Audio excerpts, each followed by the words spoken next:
You are watching the world 24/7 on the NDTV network. I'm Parmeshwar Bava. Let's begin with the top stories we're tracking at the moment. Los Angeles braced for more confrontations between law enforcement and demonstrators protesting the Trump administration's crackdown on immigration. The US government confirms it's activating 700 Marines in the Los Angeles area. A video of an Indian student being ill-treated at a US airport is now viral. The student was handcuffed, pinned to the floor, his legs tied. The eyewitness speaks to us about this distressing incident. US-China trade talks are set to extend to a second day in London as top economic officials from the world's two largest economies sought to diffuse a bitter dispute that has widened from tariffs to restrictions over rare earths, threatening a global supply chain shock and slow economic growth. Iran has said it will soon start releasing information from a hoard of Israeli nuclear secrets it claims to have obtained. Russia has launched almost 500 drones and missiles at Ukraine overnight, Ukrainian forces have confirmed, in the largest in a string of record-breaking aerial assaults as peace talks stall. The Axiom 4 mission, which will take India's group captain Shubhanshu Shukla to the International Space Station, has been postponed by a day to the 11th of June owing to bad weather. A breakthrough in the hunt for a cure for HIV, a method for delivering anti-HIV drugs into white blood cells, has raised hopes of a permanent cure for this disease.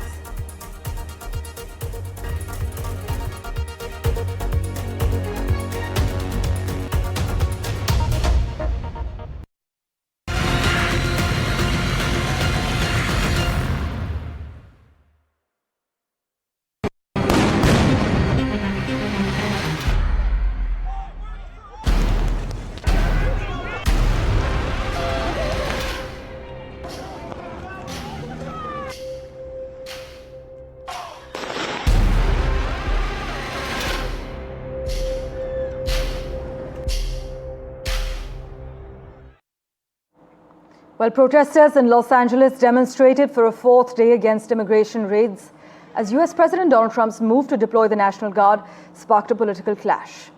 California has sued the Trump administration for mobilizing the troops without the state's consent, and while the president backed comments from his advisor threatening to arrest state leaders, including Governor Gavin Newsom, over these protests. The display of military might, the Pentagon also deploying 700 Marines to LA, it symbolizes the showdown the White House has been waiting for. Many are arguing as we speak. In fact, some analysts assert that Trump has made immigration a central issue and is now seizing the opportunity to spar with a Democrat-led city and depict it as lawless. Listen in to the latest update from the Associated Press. California Governor Gavin Newsom does not want the National Guard there. He has rejected Trump's approach to the protest. He says that California can handle it on their own, and he wants to rescind their deployment. However, Trump seems not interested in listening to what he wants, and he is pushing forward. And also, he's cited comments from the Los Angeles Police Chief, Jim McDonnell, who has expressed openness to having the National Guard there, most recently on Sunday when he said that the violence is escalating, and he's open to having that help. What Trump is doing right now is very rare. It's very unusual for a president to deploy the National Guard over the objections of a state's governor. This was used during the civil rights era when the U.S. president deployed the National Guard to integrate schools in the South over the objections of governors there. But this is a far different situation, and it really shows how Trump is using the full extent of his powers to try to push his agenda forward. Well, reports state that Los Angeles rioters are now using moving civilian cars as shields as they lob projectiles at law enforcement officers. Now, in a possible sign of further escalation, well, Newsom claims he has been informed that Trump will be sending another 2,000 National Guard troops to LA in addition to the Marines. Listen in to Trump's latest reaction. Gavin Newsom he's daring Tom Homan to come and arrest him. Should he do it? I would do it if I were Tom. I think it's great. Gavin likes the publicity, but I think it would be a great thing. He's done a terrible job. Look, I like Gavin Newsom. He's a nice guy, but he's grossly incompetent. Everybody knows. All you have to do is look at the little railroad he's building. It's about 100 times over budget. We're putting a flagpole over there. Under budget. I always do under budget. And for a view from Washington, D.C., we have with us on NDTV Robert Moran joining us. Robert, thanks so much for making time for us. Gavin Newsom has clearly said it was un-American for the Marines to be deployed to LA. He was anyways quite miffed with the National Guard being there. Is it necessary to have Marines deployed to defend federal law enforcement? With what's unfolding currently, doesn't it present a significant operational challenge? Well, we're about to have a long and warm summer in Los Angeles, and you can see the activity. The president is very serious about law and order. He ran on it, and I think that he is going to do everything that he can to bring law and order to Los Angeles. Look, I am not optimistic that this situation will be quickly or easily resolved. But it is actually within the president's power to call up National Guard. Your other journalist that was talking about this is also correct that normally it is the governor of a state in our federal system that requests support from the national government and from the National Guard. In this case, it's a little bit different, and you have a division of views in Los Angeles, as you reported, where you have the police chief saying, maybe it's not such a bad idea to do this to bring in law and order. And so I think we're going to see this escalate. In fact, many analysts are not optimistic about how this plays out. And as you're warning, it will be a long and warm summer in LA. Thanks so much, Mr. Moran. We will, of course, revert to you for regular updates. I must also mention that the California governor has said that they shouldn't be deployed in terms of the troops and the Marines on American soil, because this is the fantasy of a dictatorial president. As far as LA is concerned, things are looking grim as we speak. We'll keep tracking the latest for you. For now, let's move on. A disturbing video of an Indian man being handcuffed and pinned to the ground by authorities at Newark Airport in New Jersey is now viral on social media.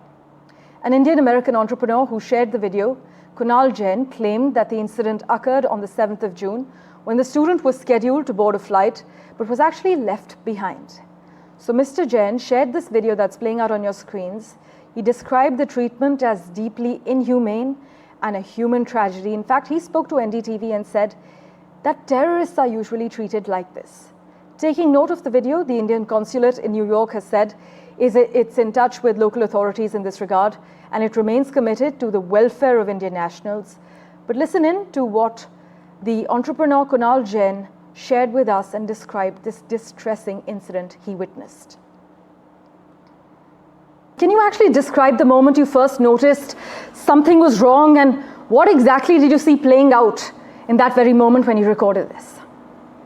So this is exactly what you see was there in front of my eyes, and I'm the one who's right here behind this row taking the video. And we had like about 50 people with me because I was the first one in a first class right there. So, but nobody even dared to see. The problem which I did not like about us is that we all are Indians, and we were standing in the line.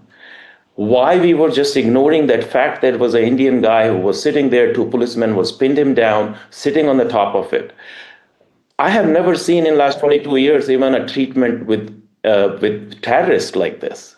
Right. We have never seen it. This is a public humiliation. Warning or conversation before he was pinned down and handcuffed, or did it all happen suddenly?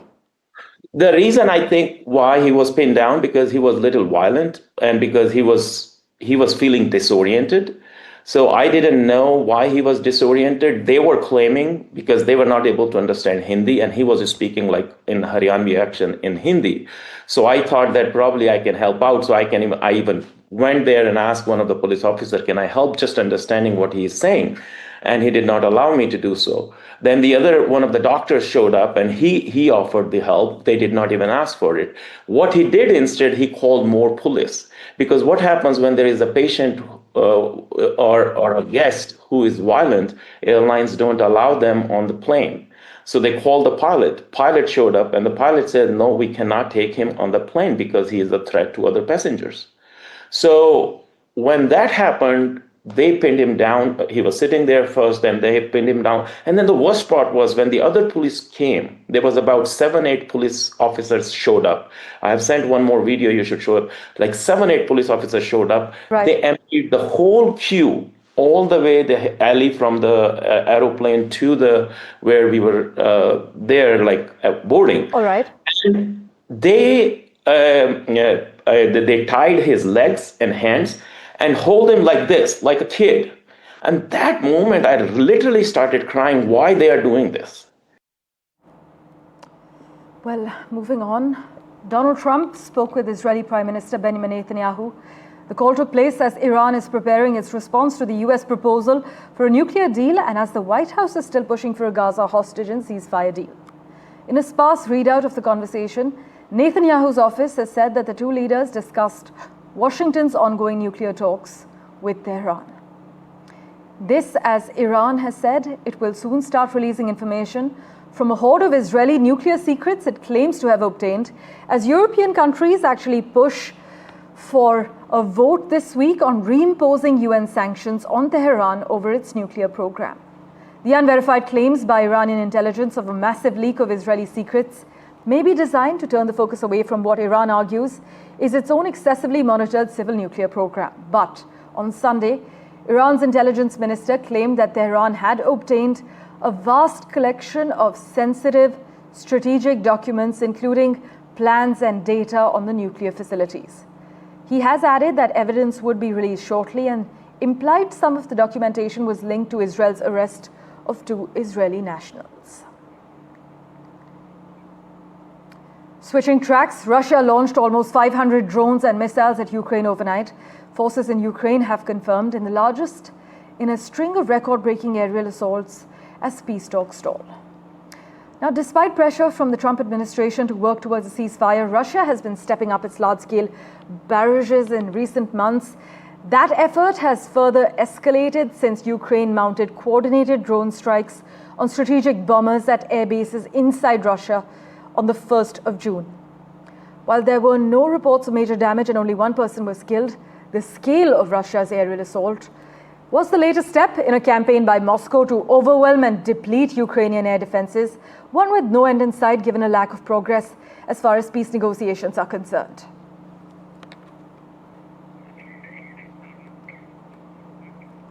And with that, let's turn our attention now to home ground. Well, Elon Musk's satellite internet service, Starlink, is preparing to commence operations in India within the next 2 months after receiving its license last week, our sources have informed us. The company has finalized its pricing structure for the Indian market, setting the cost of the required satellite dish device at approximately 33,000 rupees. The monthly unlimited data plan is expected to be priced at about 3,000 rupees. And as part of its launch strategy, Starlink plans to offer a complimentary 1-month trial period with each device purchase, allowing customers to actually test the service before committing to regular monthly payments. Meanwhile, all eyes were on London and still remain to be on London because US-China trade talks were set to extend to a second day in London as top economic officials from the world's 2 largest economies sought to diffuse a bitter dispute that has widened from tariffs to restrictions over rare earths, threatening a global supply chain shock and slow economic growth. Talks at Lancaster House wrapped up for the night on Monday and were set to resume on Tuesday at 10 a.m. British Standard Time. In fact, Trump says China's not easy, but the talks are going well. But the negotiations set to continue for a second day will end with a big, strong handshake.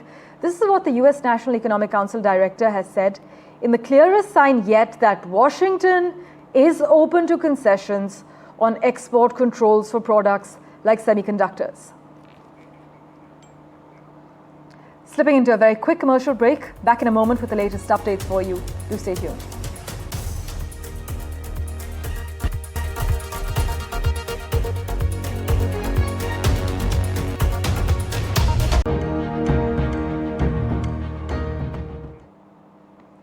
Well, the launch of Axiom 4 with our astronaut Shubhanshu Shukla has been postponed again. In fact, it's been pushed by a day to the 11th of June. So he will be embarking on his Axiom 4 mission to the International Space Station on the 11th of June due to unfavorable weather conditions. That's pushed this liftoff by a further day.